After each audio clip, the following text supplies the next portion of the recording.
नमस्कार, आप देख रहे हो जनमत की पुकार। लोकसभा के बाद राज्यसभा में भी वंदे मातरम पर चर्चा हुई। राज्यसभा में केंद्रीय गृह मंत्री अमित शाह ने चर्चा की शुरुआत की। उन्होंने राहुल गांधी और प्रियंका गांधी वाड्रा को निशाना बनाया और कहा कि वंदे मातरम का विरोध करना इस परिवार के खून में है। उन्होंने इस बात से इनकार किया कि इस चर्चा का पश्चिम बंगाल चुनाव से कोई संबंध है। अमित शाह ने वंदे मातरम का विरोध करने वाले नेताओं की एक सूची भी स्पीकर को सौंपी है। इससे पहले अपने भाषण में अमित शाह ने कहा कि जवाहरलाल नेहरू ने 1937 में वंदे मातरम के केवल 2 अंतरों को मान्यता दी थी। यहीं से देश में तुष्टीकरण की राजनीति शुरू हुई। अमित शाह ने कांग्रेस पर कई गंभीर आरोप लगाए। सुन लीजिए। सभापति महोदय, यह सदन जब से बना तब से कई सारे ऐतिहासिक पल इस सदन ने जिए भी हैं और सदन की कार्यवाही के माध्यम से राष्ट्र जीवन की स्मृति में वो समाहित भी हुए हैं। मेरा मानना है कि ये जो आपका निर्णय है, सदन का निर्णय है कि वंदे मातरम के 150वें साल के प्रवेश पर ये महान सदन वंदे मातरम के भाव के लिए, वंदे मातरम के यशोगान के लिए और वंदे मातरम को चिरंजीव बनाने के लिए एक चर्चा करें और इस चर्चा के माध्यम से विशेषकर हमारे देश के बच्चे, किशोर, युवा, आने वाली पीढ़ियों तक वंदे मातरम का आजादी के लिए योगदान, वंदे मातरम गान की रचना में राष्ट्रभक्ति और राष्ट्र की संस्कृति के प्रति समर्पण का जो भाव है, उसका आने वाले महान भारत की रचना में योगदान, इसके संकल्प के साथ जुड़ाव, ये सभी चीजों से हमारी आने वाली पीढ़ियां भी युक्त हो।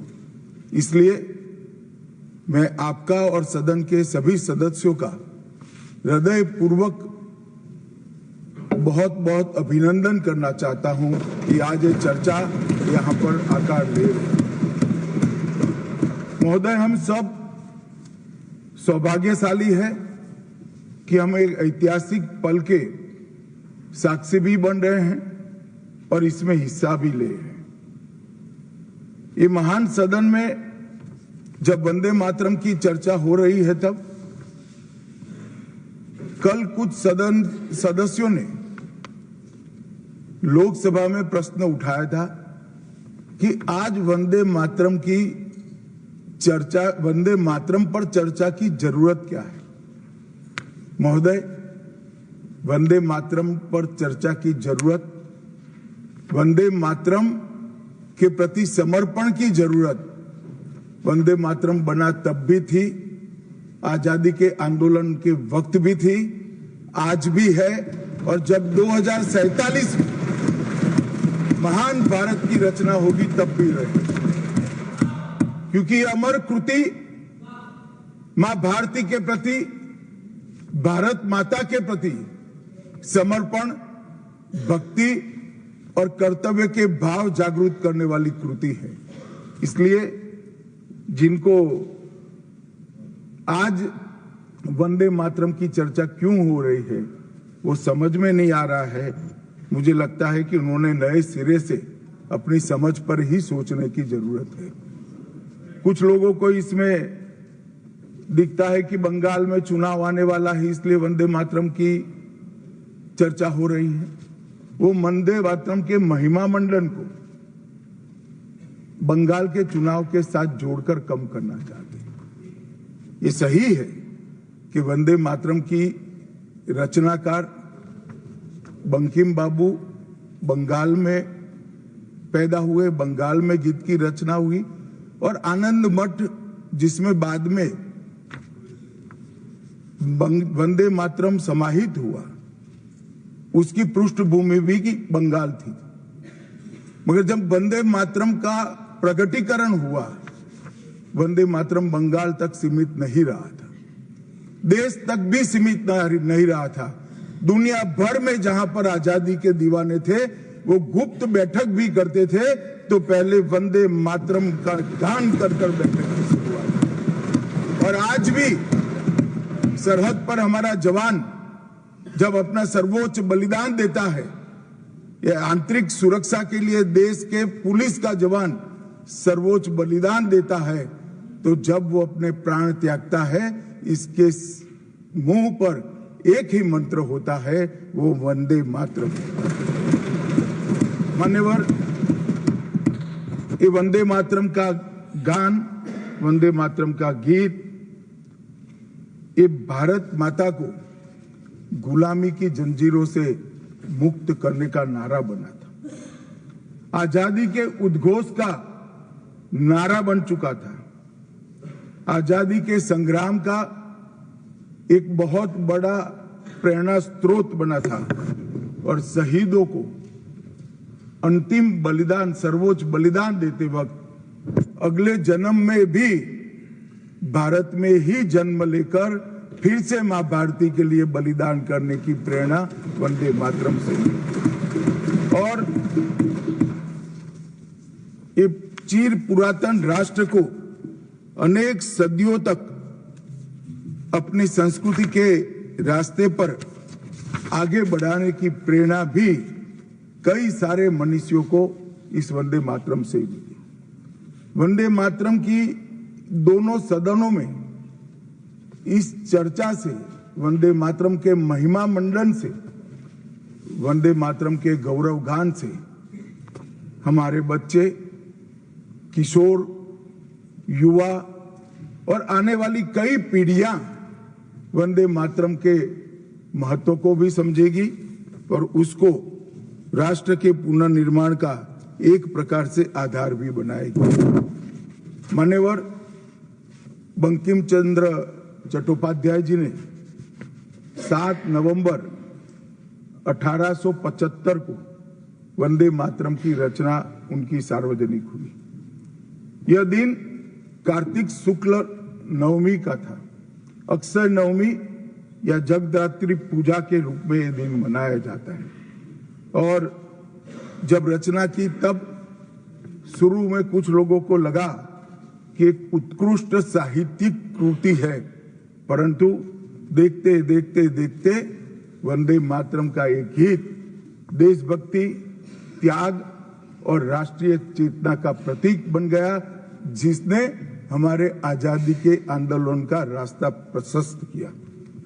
और कब वंदे मातरम की रचना हुई?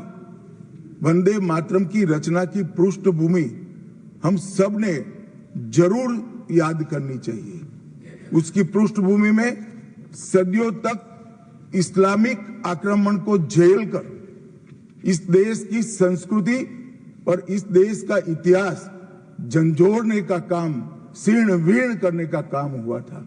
उसके बाद अंग्रेजों ने अपने शासन के काल में, भारत के गुलामी के काल में एक नई सभ्यता, एक नई संस्कृति हमें थोपने का प्रयास किया था।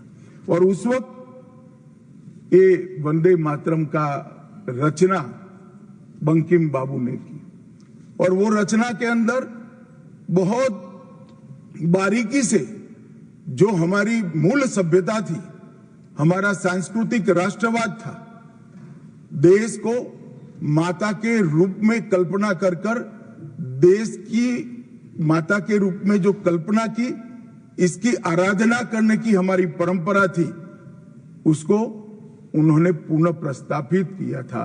और इसीलिए ये गीत देखते देखते कोई प्रचार के बगैर, उस वक्त ना सोशल मीडिया था, ना प्रचार के कोई साधन थे, उल्टा जो सरकार थी वो तो उसको रोकना चाहती थी, प्रतिबंध लगाती थी। वंदे मातरम बोलने वालों पर कोड़े बरसाए जाते थे, जेल में डाल दिए जाते थे। फिर भी वो सारे प्रतिबंधों को पार कर हर एक व्यक्ति के मन को भी छुआ, आत्मा को भी छुआ और अनेक प्रताड़नाएं झेलते हुए भी वंदे मातरम कश्मीर से कन्याकुमारी तक फैल गया। मान्यवर, ये एक प्रकार से भारत के संस्कृति के प्रति श्रद्धा रखने वाले सभी लोगों को पुनः जागरण का मंत्र बन गया। गुलामी के कालखंड में कई मंदिर, विश्वविद्यालय, कला केंद्र, हमारी कृषि व्यवस्थाएं, हमारी शिक्षा व्यवस्था, कई सारी लाइब्रेरी अस्त व्यस्त हो गई, तोड़ दी गई, शीर्ण वीर्ण कर दी गई, मगर हमारी संस्कृति, उसके भाव को हमारे जनमानस से कोई नहीं मिला। मगर एक जरूरत थी वो भाव को जागरूक करने की और वो भाव को पुनः संगठित करने की। उसी वक्त बंकिम बाबू ने वंदे मातरम की रचना की और देखते देखते वंदे मातरम का नारा अक्रॉस द कंट्री, पूरे देश में ट्रैवल कर गया मान्यवर, और अंडमान निकोबार की जेलों तक पहुंच गया। उसको ना अंग्रेज रोक सके, ना अंग्रेजों की सभ्यता को स्वीकारने वाले लोग रोक सके। मान्यवर, वंदे मातरम ने एक ऐसे राष्ट्र को जागरूक किया जो अपनी दिव्य शक्ति को भुला चुका था। राष्ट्र की आत्मा को जागरूक करने का काम वंदे मातरम ने किया। यह इसीलिए महर्षि अरविंद ने कहा, वंदे मातरम भारत के पुनर्जन्म का मंत्र है। श्री अरविंद का ये वाक्य, इसका गर्भित अर्थ वो वंदे मातरम की महत्ता को बताता है। मान्यवर, अरविंद घोष ने यह भी कहा कि देश को एक ऐसे मंत्र की आवश्यकता थी और ईश्वर ने उसे साकार करने के लिए ही बंकिम बाबू को इस भूमि पर भेजा था। श्री अरविंद का वंदे मातरम के लिए भाव बच्चे बच्चे के लिए एक प्रेरणा स्रोत बन गया और हमारे आजादी का नारा बन गया। मान्यवर, हमारे देश को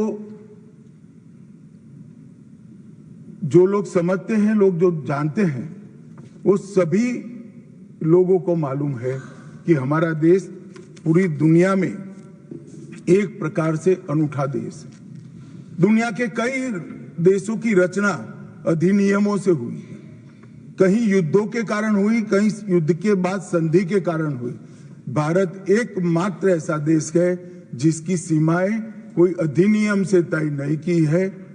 हमारे देश की सीमाएं हमारी संस्कृति ने तय की है और संस्कृति ने इस भारत को जोड़ कर रखा है। और इसीलिए सांस्कृतिक राष्ट्रवाद का जो कंसेप्ट था, उस सांस्कृतिक राष्ट्रवाद के कंसेप्ट को, सांस्कृतिक राष्ट्रवाद के विचार को सबसे पहले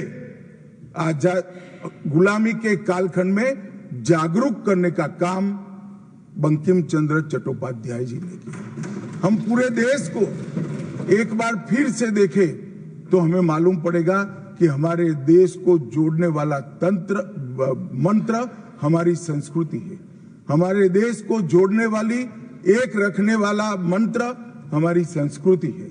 और इसी के कारण वंदे मातरम का जो उद्घोष हुआ, उसने सांस्कृतिक राष्ट्रवाद के सिद्धांत को पहली बार एस्टैब्लिश करने का काम किया। जब अंग्रेजों ने वंदे मातरम पर कई सारे प्रतिबंध लगाए, तब बंकिम बाबू ने एक पत्र में लिखा था, मुझे कोई आपत्ति नहीं है, मेरे सभी साहित्य को गंगा जी में बहा दिया जाए। यह मंत्र वंदे मातरम अनंत काल तक जीवित रहेगा। यह एक महान गान होगा और लोगों के हृदय को जीत लेगा और भारत के पुनर्निर्माण का यह मंत्र बनेगा। आज हम देख रहे हैं कि बंकिम बाबू के वो शब्द सच हुए हैं। भले देर से ही सही, ये पूरा राष्ट्र आज सांस्कृतिक राष्ट्रवाद की परिकल्पना को स्वीकार कर आगे बढ़ रहा है। और मान्यवर, हम सब जो भारत माता की संतानें हैं, वो मानते हैं कि ये देश कोई जमीन का टुकड़ा नहीं है। वो उसको हम माँ के रूप में देखते हैं और उसका भक्ति गान भी करते हैं, और वो भक्ति गान की अभिव्यक्ति ही वंदे मातरम। मान्यवर, आज मैं सदन में जब ये चर्चा हो रही है तब बताना चाहता हूं, वंदे मातरम की रचना में हमारे जीवन में देश की, भारत माता की कल्पना का जो योगदान है उसको बहुत अच्छे तरीके से भावना के साथ वर्णन किया है। जल, फल और समृद्धि तीनों की दायिनी भारत माता को बताया गया। शोभित पुष्पों से मन को प्रफुल्लित करने वाली भी भारत माता को बताया गया। सरस्वती, लक्ष्मी, दुर्गा, ये तीनों का जो स्वरूप है वो भारत माता है। एक प्रकार से हमारा समृद्धि, हमारी सुरक्षा, हमारा ज्ञान, हमारा विज्ञान, ये सब भारत माँ की ही कृपा है और उसकी आराधना से ही प्राप्त हो सकता है। इतना बड़ा एक संकल्प बंकिम बाबू ने रखा। दुर्गा की वीरता, लक्ष्मी की संपन्नता और सरस्वती की मेघा, ये तीनों हमें भारत माँ की कृपा ही दे सकती है या मिट्टी ही दे सकती है। इसीलिए इसको बार बार प्रणाम करना चाहिए, माँ को प्रणाम करना चाहिए। मान्यवर, एक प्रकार से जिसकी उद्घोषणा 150 साल पहले बंकिम बाबू ने की, ये विचार तो बहुत चिर पुरातन है। रामायण के अंदर प्रभु श्री राम ने भी जब उनको सलाह दी गई कि इतनी वैभवशाली लंका है, आप लंका जीत ही लिए हो, तो अयोध्या जाकर क्या करना है, यहीं रह जाते हैं। तब उन्होंने कहा कि माता और मातृभूमि ईश्वर से भी बड़ी होती है। मैं माता और मातृभूमि का ध्यान रखूं। मातृभूमि के महिमा मंडन प्रभु श्री राम ने भी किया। मातृभूमि का महिमा मंडन आचार्य शंकर ने भी किया और मातृभूमि का महिमा मंडन आचार्य चाणक्य ने भी किया। ये सभी ने समय समय पर हमारे अस्तित्व को मातृभूमि के साथ जोड़ने का काम किया। मातृभूमि ही हमें पहचान देती है, वो ही हमें भाषा देती है, वो ही सभ्य जीवन जीने की संस्कृति का आधार बनाती है और वो ही हमारे जीवन को ऊपर उठाने का अवसर देती है। इसलिए मातृभूमि से ज्यादा कुछ हो नहीं सकता। ये भाव जो चिर पुरातन भाव था उसको बंकिम बाबू ने पुनर्जीवित किया और वो घनघोर रात्रि जैसे गुलामी के कालखंड के अंदर जैसे एक बिजली प्रकाश फैला देती है, उसी प्रकार से वंदे मातरम के गान ने घनघोर अंधेरे के अंदर, जन जन के अंदर गुलामी की मानसिकता छोड़कर आजादी की प्राप्ति, स्वराज की प्राप्ति का एक जोश जगाने का काम किया। मान्यवर, महर्षि अरविंद ने वंदे मातरम को गीत नहीं, हमारी आध्यात्मिक शक्ति का प्रतीक माना। उन्होंने बहुत सुंदर तरीके से वर्णन किया है कि स्थूल, सूक्ष्म और कारण तीनों प्रकार से वंदे मातरम भारत की शक्ति को जगाता है। स्थूल शरीर, वंदे मातरम का उच्चारण हमारी शरीर में शक्ति और उत्साह भरता है। राष्ट्रभक्ति की क्रिया प्रक्रिया शक्ति को जगाती है। सूक्ष्म शरीर हमारे भावनाएं, हमारे विचारों को वो शुद्ध करता है और हमारी चेतना को वो जागरूक करता है। और कारण आध्यात्मिक शरीर में भी उन्होंने कहा कि बंकिम बाबू एक ऋषि चेतना से प्राप्त मेघा से ही वंदे मातरम की रचना किए हैं। और बहुत अच्छे तरीके से उन्होंने कहा ये गीत केवल देशभक्ति की, देश प्रेम की अभिव्यक्ति नहीं है, बल्कि भारत माता की दिव्य शक्ति का आह्वान है। भारत की मूल चेतना, सनातन शक्ति, उसको पुनर्जीवित करने का ये वंदे मातरम मंत्र है। और इसीलिए आजादी के वक्त सभी हमारे नेताओं ने वंदे मातरम को आजादी के आंदोलन का आधार बनाने का काम किया। कई सारे हमारे आजादी के संग्राम के सेनानी जिनको अंग्रेजों ने फांसी पर चढ़ाया, इस सब में एक चीज सामान्य निकल कर आती है, तो फांसी के तख्ते पर चढ़ते चढ़ते जो शहीद अंतिम शब्द बोले वो सभी के मुंह से वंदे मातरम ही निकला। स्वदेशी का आह्वान करना हो, विदेशी माल का बहिष्कार करना हो, राष्ट्रीय शिक्षा का आह्वान जगाना हो, हर वक्त राष्ट्रभक्ति जगाते वक्त वंदे मातरम का उद्घोष इस देश ने सुना भी, इस देश ने महसूस भी किया। पंजाब के गदर आंदोलन में वंदे मातरम के शीर्षक से कई पर्चे बांटे गए। महाराष्ट्र में वंदे मातरम के विशेष अंक गणपति और शिवाजी के उत्सव में बांटे जाते थे। तमिलनाडु में सुब्रमण्यम भारती जी ने तमिल अनुवाद कर हिंद महासागर को भी क्रांति की चेतना से आंदोलित कर दिया था। मान्यवर, 1907 में कलकत्ता में वंदे मातरम नाम का एक अंग्रेजी अखबार शुरू हुआ, जिसके संपादक महर्षि अरविंद थे। ब्रिटिश सरकार ने उसको सबसे खतरनाक राष्ट्रवादी पत्र माना। वो राष्ट्रवादी भी कहते थे और खतरनाक भी कहते थे, और श्री अरविंद पर राजद्रोह का मुकदमा भी चला और उनको सजा भी गई। अंततोगत्वा उसको प्रतिबंधित कर दिया। मान्यवर, कांग्रेस के अधिवेशनों ने भी वंदे मातरम के महिमा मंडन को, वंदे मातरम के गान को गाया।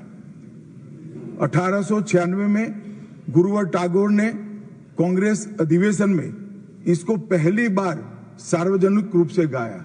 1905 में कांग्रेस के वाराणसी अधिवेशन में महान कवियत्री गायिका सरला देवी चौधरानी ने पूर्ण वंदे मातरम का गायन किया। और 15 अगस्त 1947 को जब देश आजाद हुआ, सुबह 6:30 बजे सरदार पटेल के आग्रह पर पंडित ओमकारनाथ ठाकुर जी ने आकाशवाणी से अपने मधुर स्वर में वंदे मातरम का गान कर देश को भावुक कर दिया। और इस सभी भावना को देखते हुए संविधान सभा की अंतिम बैठक 24 जनवरी 1950 को संविधान सभा के अध्यक्ष राजेंद्र प्रसाद जी की अध्यक्षता में जो हुई, उसमें राष्ट्रगान के बराबर सम्मान देते हुए वंदे मातरम को राष्ट्रगीत घोषित करने का काम किया। मान्यवर, मैं कल देख रहा था कांग्रेस के कई सदस्य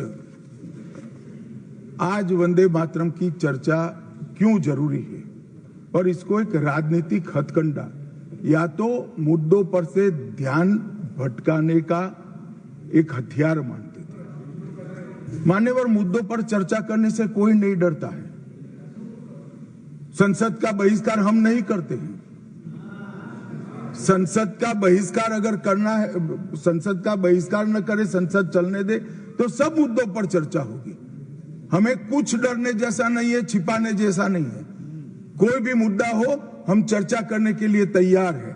परंतु वंदे मातरम के गान की चर्चा को, वंदे मातरम के गान पर की चर्चा को टालने की ये मानसिकता ये नई नहीं है। मान्यवर, ये तो वंदे मातरम का 150वां साल है। हर महान रचना का, हर महान घटना का महत्वपूर्ण साल कई मायनों में हमारे देश में मनाता जाता है। तो ये तो 150वां साल है। अब हम थोड़ा पीछे मुड़कर देखते हैं। मान्यवर, जब वंदे मातरम के 50 साल हुए तब क्या हुआ? वंदे मातरम के 50 साल हुए, देश आजाद नहीं हुआ था। और वंदे मातरम की स्वर्ण जयंती हुई 1937 में। तब जवाहरलाल नेहरू जी ने वंदे मातरम के 2 टुकड़े कर उसको 2 अंतरों तक सीमित करने का काम किया। कांग्रेस पार्टी की 50वें साल में जो एक प्रकार से वंदे मातरम का महिमा मंडन करने की पद्धति थी,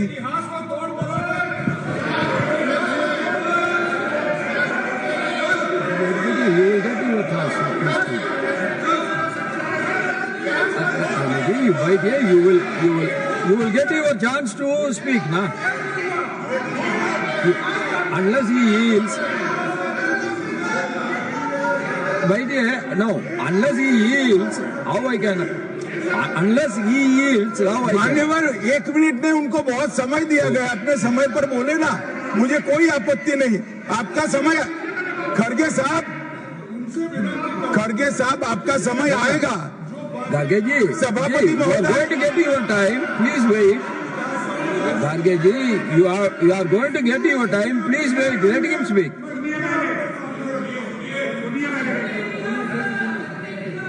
मान्यवर 50वें पड़ाव पर वंदे मातरम को सीमित कर दिया गया, वहीं से तुष्टीकरण की शुरुआत हुई और वो तुष्टीकरण जाकर देश के विभाजन में मान्यवर मेरे जैसे कई लोगों का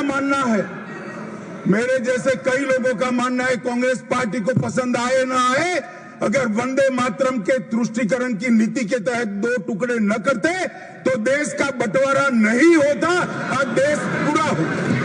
मान्यवर 50 साल के बाद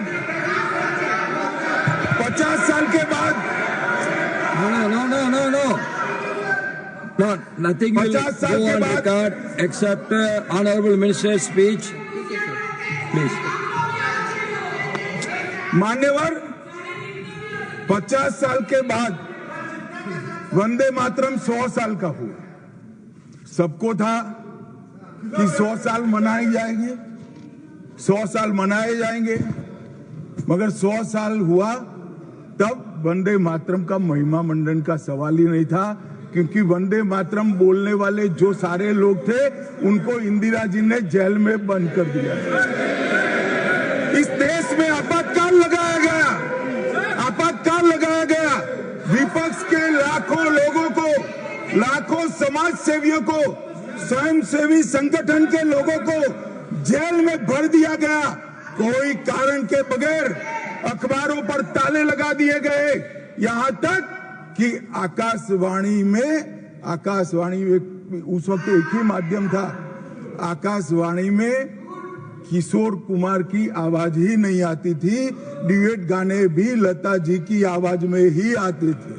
मान्यवर पूरे देश को जब वंदे मातरम 100 साल का हुआ, पूरे देश को बंदी बनाकर रख दिया। और कल 150वां साल है, 150वें साल में लोकसभा में चर्चा हुई। साहब ये कांग्रेस पार्टी की स्थिति देखिए, जिस कांग्रेस पार्टी के अधिवेशनों की शुरुआत गुरुवर टागोर जैसे लोग वंदे मातरम गा कर कराते थे।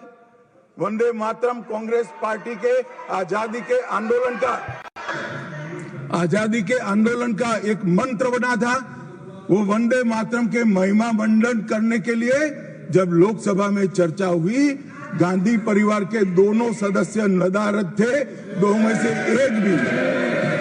वंदे मातरम का विरोध आज भी जवाहरलाल नेहरू से लेकर आज के कांग्रेस के नेतृत्व तक कांग्रेस के खून के अंदर बसा। मान्यवर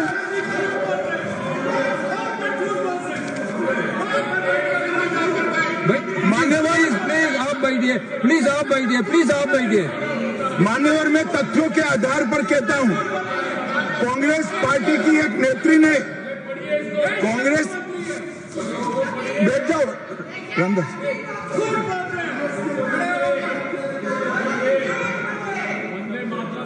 अरे दिग्विजय जी, अब नौकरी पक्की है, इस आयु में क्या कर रहे हो भैया? अब नहीं जाएगी नौकरी। मान्यवर मैं जो कह रहा हूं वो रिकॉर्ड का हिस्सा है दूसरे सदन का। मान्यवर दूसरे सदन की चर्चा में कांग्रेस पार्टी की एक प्रमुख नेत्री ने कहा है कि वंदे मातरम की आज चर्चा की कोई जरूरत नहीं है। मुझे मालूम नहीं पड़ता कि वंदे मातरम से नो रमेश क्या कहा? जयराम रमेश जी प्लीज बैठिए, प्लीज आप बैठिए जी। साहब माननीय सदस्य जयराम जी का प्रॉब्लम है कि वो सिर्फ विपक्ष की ही बात सुनते हैं, अपने नेताओं की बात को सुनते नहीं है। मैंने ऐसा नहीं कहा, आपने कहा है। मैंने ऐसा कहा कि लोकसभा में चर्चा में कांग्रेस पार्टी की एक प्रमुख नेत्री ने कहा है कि अभी इस समय वंदे मातरम की चर्चा की कोई जरूरत नहीं। ये रिकॉर्ड पर है, रिकॉर्ड पर।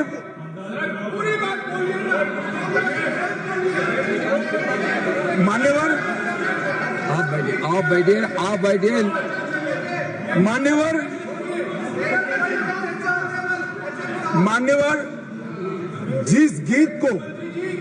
जिस गान को महात्मा गांधी ने राष्ट्र की शुद्धतम आत्मा से जुड़ा हुआ गीत कहा, बिपिन चंद्र पाल ने एक राष्ट्र धर्म है जिसमें राष्ट्रभक्ति और कर्तव्य दोनों समाहित है, जिसकी अभिव्यक्ति वंदे मातरम करता है, वो वंदे मातरम का टुकड़ा करने का काम भी कांग्रेस पार्टी ने किया था। मान्यवर, अंतर्राष्ट्रीय स्तर पर भी वंदे मातरम ने हमारे आजादी के आंदोलन को गति देने का काम किया। श्यामजी कृष्ण वर्मा, मैडम भिखाजी कामा और वीर सावरकर ने जो भारत का त्रिवर्ण ध्वज निर्मित किया था, उस पर स्वर्णिम अक्षर में एक ही नाम था, वंदे मातरम। मान्यवर, बर्लिन के ओलंपिक्स में भी 1936 में गुलामी के कालखंड में भी जब हमारे हॉकी की हमारी टीम को उत्साह की जरूरत थी, प्रेरणा की जरूरत थी, कोच ने लाइन में खड़े कर भावपूर्ण तरीके से वंदे मातरम का गान किया और हम गोल्ड मेडल जीत कर आ गए। मान्यवर, भारतीय जनता पार्टी की रचना हुई तब से हमारी तो पार्टी की रचना ही सांस्कृतिक राष्ट्रवाद और ये देश अपने मूल संस्कृति के आधार पर, मूल विचारों के आधार पर चलना चाहिए, पाश्चात्य संस्कृति के आधार पर नहीं चलना चाहिए। इसीलिए हमारी पार्टी की स्थापना थी। मान्यवर, इस संसद में वंदे मातरम के गान को बंद करा दिया है।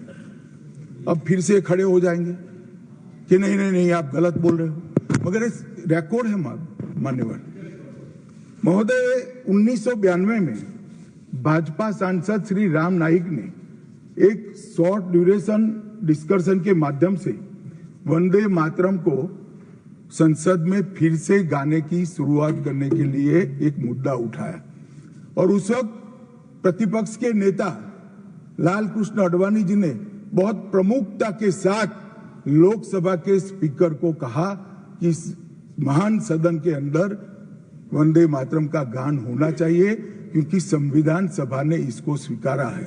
और फिर लोकसभा ने सर्वानुमत से 1992 में वंदे मातरम के गान की शुरुआत की। मान्यवर, हम जब वंदे मातरम की गान की शुरुआत कर रहे थे, उस वक्त भी मैं नाम देना नहीं चाहता, वरना औचित्य के सवाल उठाएंगे, कुछ टेक्निकल मुद्दे उठाएंगे, मगर इंडी अलायंस के ढेर सारे लोगों ने, मेरे पास नाम की सूची है, इनको आपत्ति नहीं हो तो मैं पढ़ सकता हूं, ढेर सारे लोगों ने कहा था कि हम वंदे मातरम नहीं गाएंगे, ना बोल दिया। और मैंने मेरी आंख से देखा है कई सारे सदस्य वंदे मातरम होता है तो वंदे मातरम के गान के पहले संसद में बैठे होते हैं तो भी खड़े होकर बाहर चले जाते हैं। मैं आपको विश्वास से कह सकता हूं मान्यवर, ये कह रहे हैं कि कांग्रेस पार्टी पर झूठे आरोप लगाए। मैं विश्वास से कह रहा हूं, भारतीय जनता पार्टी का एक भी सदस्य वंदे मातरम के गान के वक्त सम्मान के साथ खड़ा न हो, ऐसा हो ही नहीं सकता, क्योंकि वंदे मातरम के गान के प्रति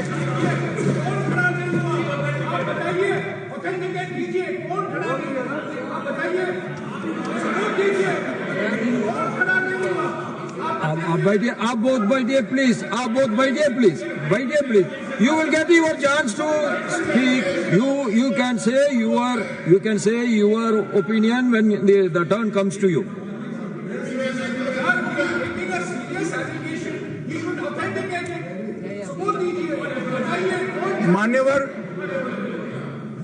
मान्यवर, अरे सुनो तो, बोल बोल क्या करते हो भैया, मुझे सुनो तो।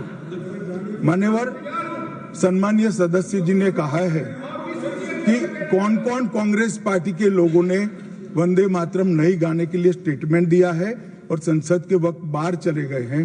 मैं इसकी सूची आज शाम होने के पहले सदन के पटल पर रख दूंगा। मेरा विनंती है कि वो कांग्रेस सदस्यों के नाम इस चर्चा का हिस्सा करने के लिए आप आदेश करिएगा।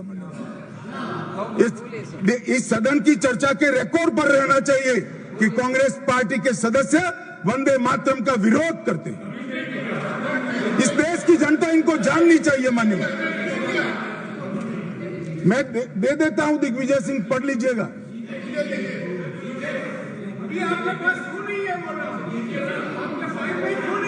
मान्यवर,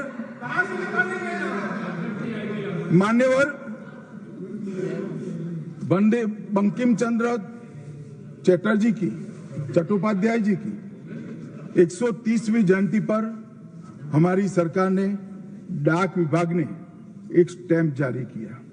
स्वतंत्रता की 75 की वर्षगांठ के उपलक्ष्य में हर घर तिरंगा का अभियान भी हमने करा और उस वक्त हमने, हमारे प्रधानमंत्री जी ने जनता का आह्वान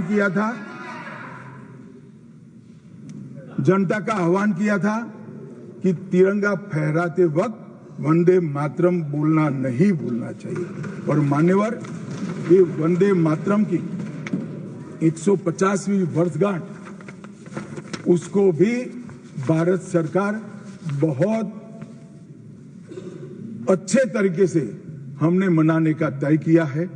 1 अक्टूबर 2025 को केंद्रीय मंत्रिमंडल ने पूरा वर्ष वंदे मातरम के यशोगान में मनाया जाएगा, इसका प्रस्ताव पारित किया।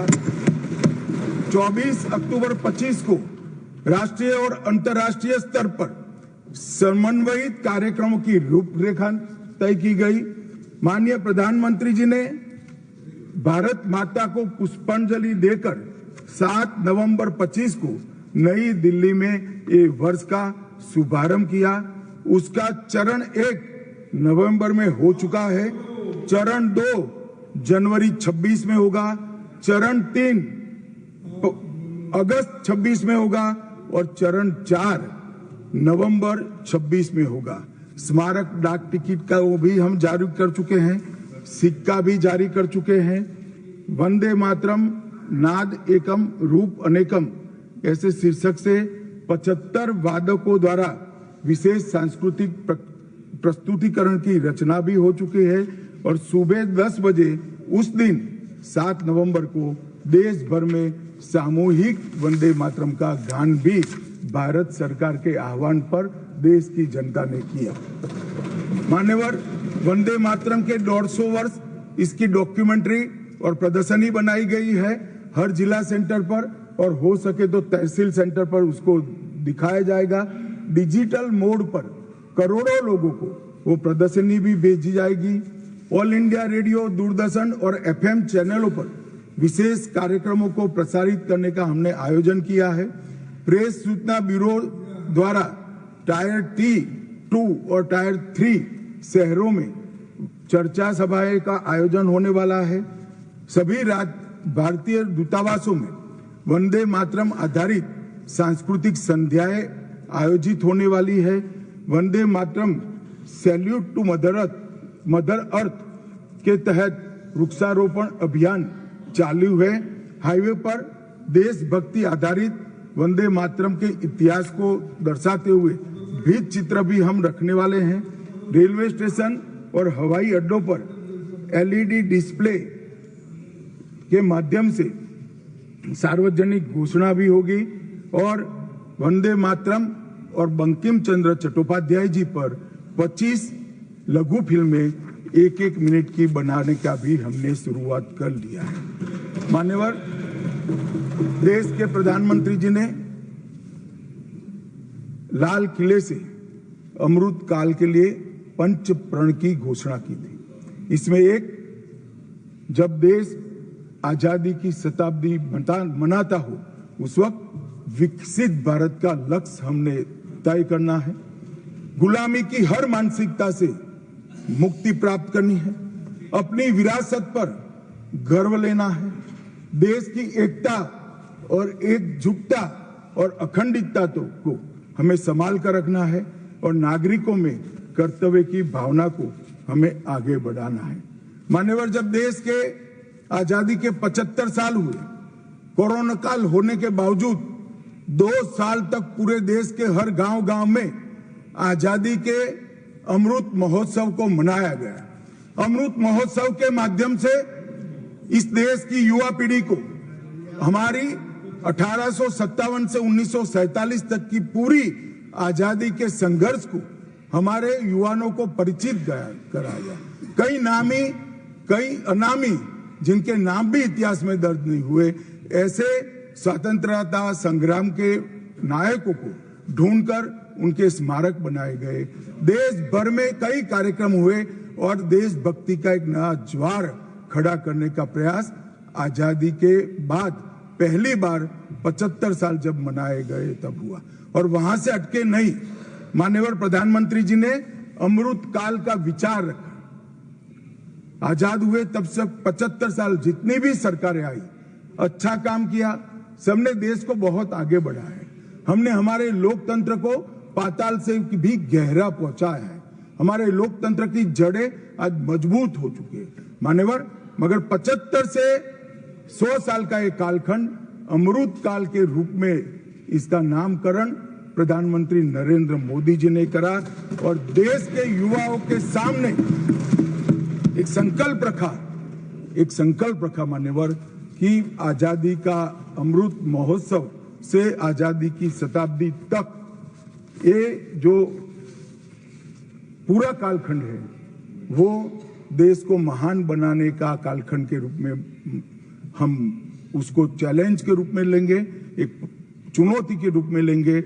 और जब आजादी की शताब्दी मनाई जाएगी, ये देश पूरे विश्व में हर क्षेत्र में नंबर 1 पर होगा। ऐसे देश और मान्यवर संकल्प आज प्रधानमंत्री जी का अकेले का नहीं है, कोई एक पॉलिटिकल पार्टी का नहीं है। कुछ लोग भले उसको राजनीतिक नारा समझते हो, मगर ये संकल्प 140 करोड़ भारतीयों का संकल्प है और ये पूरा होकर, और इसीलिए ये दैव योगी ही है कि जब अमृत काल हम मना रहे हैं तभी वंदे मातरम के 150वां साल आज आया है। और फिर से एक बार इसके माध्यम से हम राष्ट्रभक्ति को जगाने का काम करेंगे। मान्यवर, मैंने पहले भी कहा कि वंदे मातरम काल बाह्य कभी नहीं होगा। उसकी रचना हुई तब भी उसकी इतनी ही जरूरत थी जितनी आज है। और मान्यवर, उस जमाने में वंदे मातरम देश को आजाद बनाने का कारण बना और अमृत काल में देश को विकसित और देश को महान बनने का नारा वंदे मातरम बनेगा, इसका मुझे पूरा विश्वास है। और मैं मानता हूं कि सदन में बैठे हुए सभी सदस्यों की साझी जिम्मेदारी है कि हम बच्चे के मन में वंदे मातरम के संस्कार पुनः जागृत करें, हर युवा के मन में वंदे मातरम के नारे को प्रस्तापित करें, हर किशोर को वंदे मातरम की व्याख्या के रास्ते पर अपना जीवन समर्पित करने के लिए उसको प्रेरित करें। और वंदे मातरम का ये उद्घोष ही हमारे आजादी के सेनानियों ने जो भारत की कल्पना की थी वो भारत की रचना का कारण बनेगा। और मैं मानता हूं कि सदन की भावना हमारी युवा पीढ़ी तक विशेषकर पहुंचेगी, इसका मुझे पूरा विश्वास है। आपने मुझे समय दिया, इसलिए मैं आपका पूरा धन्यवाद कर मेरी वाणी को। श्रीमान, अगर आपने हमारा अभी तक चैनल सब्सक्राइब नहीं किया है तो कृपया चैनल सब्सक्राइब कर लें, लाइक करें, शेयर करें, कमेंट करें। तो मिलते हैं फिर किसी और खबरों के साथ। नमस्कार।